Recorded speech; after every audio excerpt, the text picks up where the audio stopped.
BJP सांसद रवि किशन और दिनेश लाल यादव निरहुआ के बाद एक और भोजपुरी सुपरस्टार के बीजेपी में एंट्री होने की चर्चा है।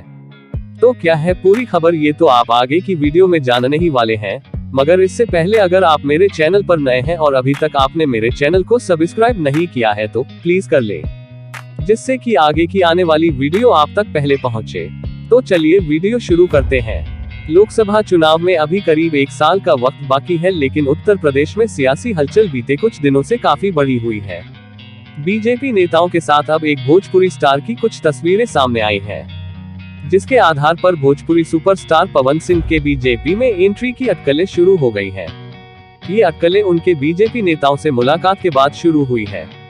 भोजपुरी स्टार पवन सिंह ने बुधवार को पहले केंद्रीय नितिन गडकरी और फिर बिहार के प्रभारी विनोद तावड़े से दिल्ली में मुलाकात की।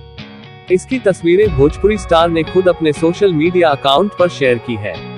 उन्होंने नितिन गडकरी के साथ मुलाकात की तस्वीर साझा करते हुए लिखा, भारतीय जनता पार्टी के पूर्व राष्ट्रीय अध्यक्ष, भारत सरकार में सड़क परिवहन और राजमार्ग, जहाजरानी, जल संसाधन, नदी विकास और गंगा संरक्षण मंत्री हमारे अभिभावक श्री नितिन गडकरी जी से उनके दिल्ली आवास पर शिष्टाचार मुलाकात कर आशीर्वाद प्राप्त किया।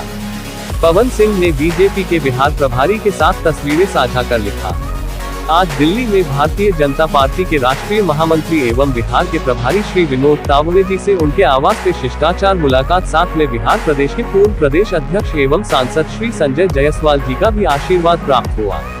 विनोद तावड़े के साथ तस्वीर में पवन सिंह और संजय जायसवाल भी नजर आ रहे हैं। अब इन तस्वीरों के आधार पर सियासी अटकलें शुरू हुई है। गौरतलब है कि भोजपुरी के कई स्टार पहले ही बीजेपी में हैं। मनोज तिवारी अभी उत्तर पूर्व दिल्ली से बीजेपी के सांसद हैं, जबकि पहले दिल्ली बीजेपी के अध्यक्ष भी रह चुके हैं। इसके अलावा रवि किशन अभी वर्तमान में यूपी के गोरखपुर लोकसभा सीट से सांसद हैं, जो मुख्यमंत्री योगी आदित्यनाथ की सीट रही है। जबकि दिनेश लाल यादव निरहुआ अभी यूपी के ही आजमगढ़ लोकसभा सीट से सांसद हैं। बीते लोकसभा उपचुनाव में उन्होंने जीत दर्ज की थी। दोस्तों, इस चैनल पर आपको भोजपुरी फिल्मों से जुड़ी ताज़ा जानकारी मिलती रहे, बस यही हमारी कोशिश है। वीडियो में दिखाई गई चीजों को केवल मनोरंजन के रूप में स्वीकार करें। इन वीडियोस द्वारा आपके मन को किसी प्रकार की ठेस न पहुंचे, यही हमारा उद्देश्य है। खबर आपको कैसी लगी दोस्तों, हमें कमेंट बॉक्स के माध्यम से जरूर बताइएगा। और जाते जाते आपसे एक बार फिर कहना चाहूंगा कि आपने अभी तक हमारे चैनल को सब्सक्राइब नहीं किया है तो प्लीज चैनल को सब्सक्राइब करना ना भूलिएगा। हमारा चैनल नया है और हमें इस वक्त आपके सपोर्ट की ज्यादा जरूरत है, तो प्लीज चैनल को सब्सक्राइब कर दीजिए। धन्यवाद। ज्यादा जरूरत है चैनल के आप लोग सब्सक्राइब करीजा और हम ही लोग अपना आशीर्वाद जौन बा एक बारिश एकदम बरसात जा, गड़गड़ा जा।